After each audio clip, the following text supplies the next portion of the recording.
Hey guys, welcome to another tier list, and welcome to my tier ranking for Matt Damon's movies. I've done top 10 lists of Matt Damon before.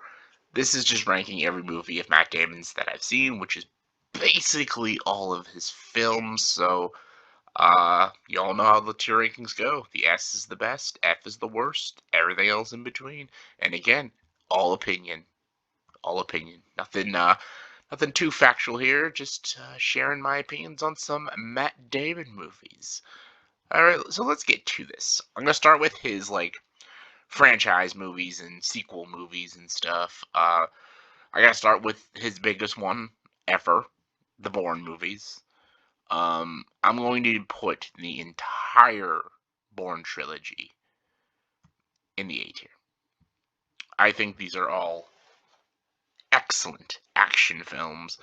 I think what Doug Liman and Paul Greengrass did with these movies is great. I love this entire espionage trilogy about Treadstone and agents and wiping their minds and the Bourne Identity.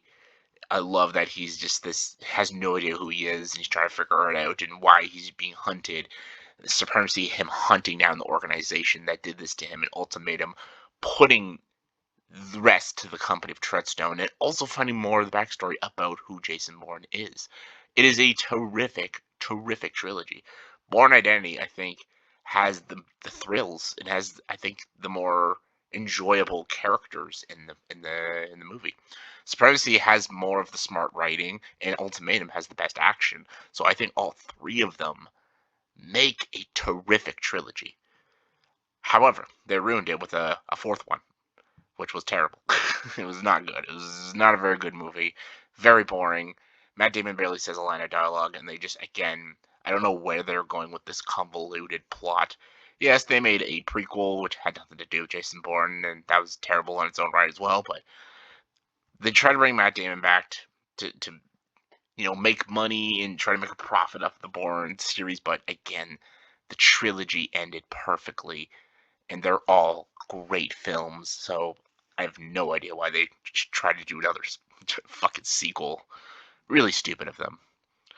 Next was the Oceans trilogy. Oceans 11 is a terrific movie. I really love Oceans 11. I think it's a great remake. I think it's better than the original Oceans 11, which was a very dull and kind of silly crime story in the 60s or the 50s, whenever the fuck that movie was made. But Ocean's 11's great. I love the whole cast. Great A-list cast. Super funny. It's got great twists and turns, and it's just a very fun heist movie. But fuck it. I even like 12. 12 and 13 are pretty good too. I think they're decent sequels. I think they have flaws and there's some stupidity in both of them, especially 12 with the Julia Roberts thing. That was fucking stupid, but they're both great and they go into more layers with the characters. 11's a lot better, but I actually like the sequels. I'm a defender of the Ocean sequels. Ocean's 8 though, there's no defending that. That's just a crap movie. um, what else was he in? Was he in any other trilogy shit sequels and all that crap? I don't think so. All right, let's get to it. All right, let's go in order now. Invictus.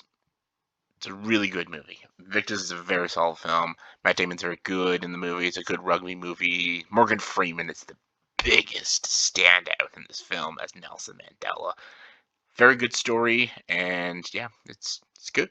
It's not like the most watchable. It's not a movie like, hey, you want to watch Invictus, but it's a good movie. It's an important film to watch. Rounders, super underrated. I fucking love this movie. It's probably my favorite poker movie. It really shows the realism of poker and the underground world of poker.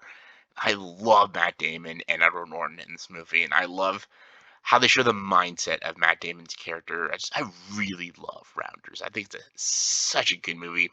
Very underrated.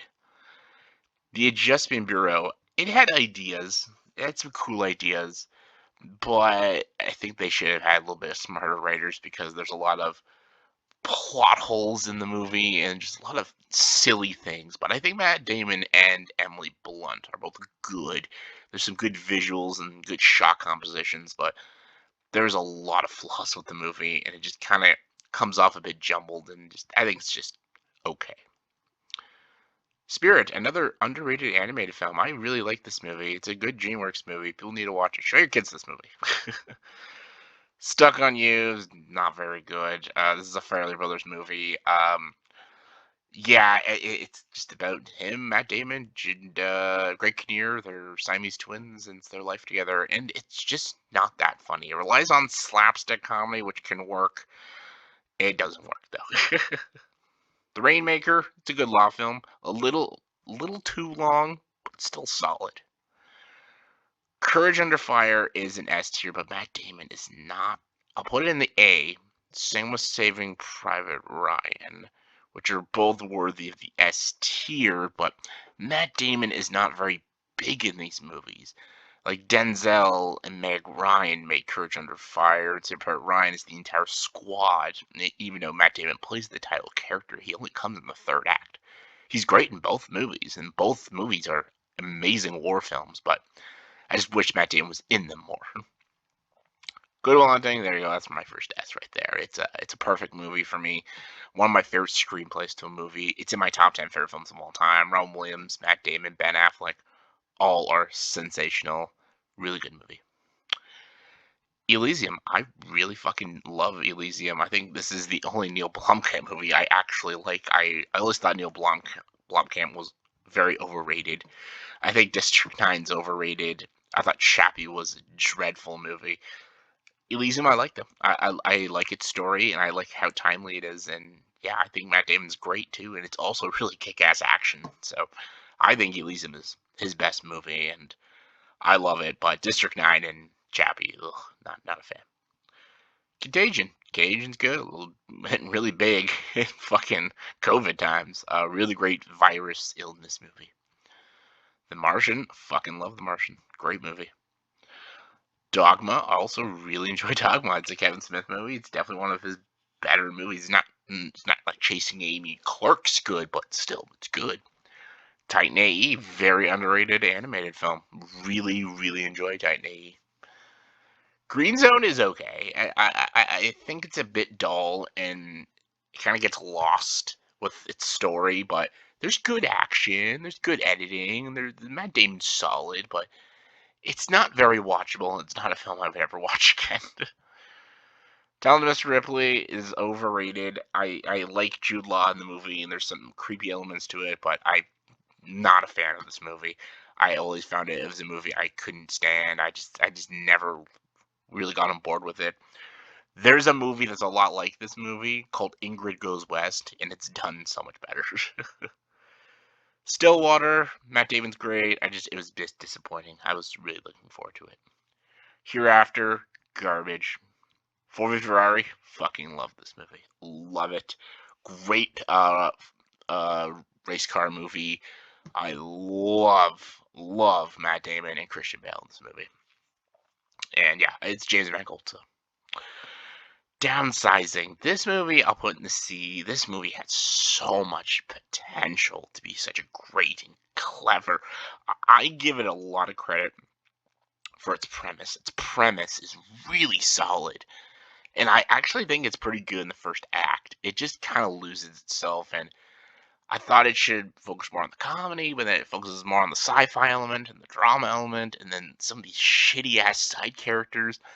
But there's great ideas in it, and it's very ambitious, but it doesn't work. But I'll put it in the C. Jerry, probably one of the most boring pieces of shit films I've ever seen. School Ties. School Ties is a really good movie about prejudice. Really good movie. Suburbicon, not Suburbicon, sorry, that's Suburbicon. This is The Informant. Not very good. Suburbicon, though, was trash. The Departed, that's S tier. Fucking love The Departed. I've talked a lot about it. Brothers Grimm, could have been fun, wasn't. Good Shepherd, ugh. Great Wall, garbage.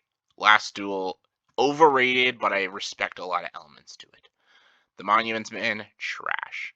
True Grit. Oh my god. True Grit, I want to put in the S. I'll put it in the A, but I love True Grit. I think it's a great, great remake. We Bought a Zoo, I think it's a great feel-good family movie. I actually like We Bought a Zoo.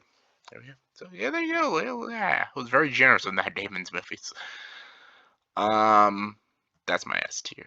No, sorry. Yeah, I gotta keep that S tier. The Bourne trilogy, I'm keeping on the top of the A tier because that's like his definitive trilogy.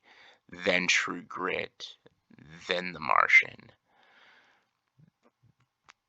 then his war movies, then Rounders, Ocean's 11, Elysium. Yeah, all great movies though. For the B tier, I'll put Invictus on the top of the B tier. Then Dogma. I really like Dogma. Then I'll go to Ocean sequel, Spirit, Contagion, Titan AE, School Ties, Rebecca Bazu. There we go. For the C tier, keep. I'm gonna, because for ambition, why not? And there we go. For the D tier, I guess I'll put stuff on you. The Good Shepherd, then The Informant, then Jason Bourne, then The Brothers Grimm, then Tales of Mr. Ripley. F tier, I guess I'll go Monument Men. These are all shit movies, though. There we go. So there you go. That's my tier ranking for Matt Damon's movies. So let me know in the comments below what is your favorite and the least favorite Matt Damon movie. Matt Damon. Yes, please let me know. Comment below, let me know. And as always, if you like this video, please like and subscribe to this channel and join the dark side.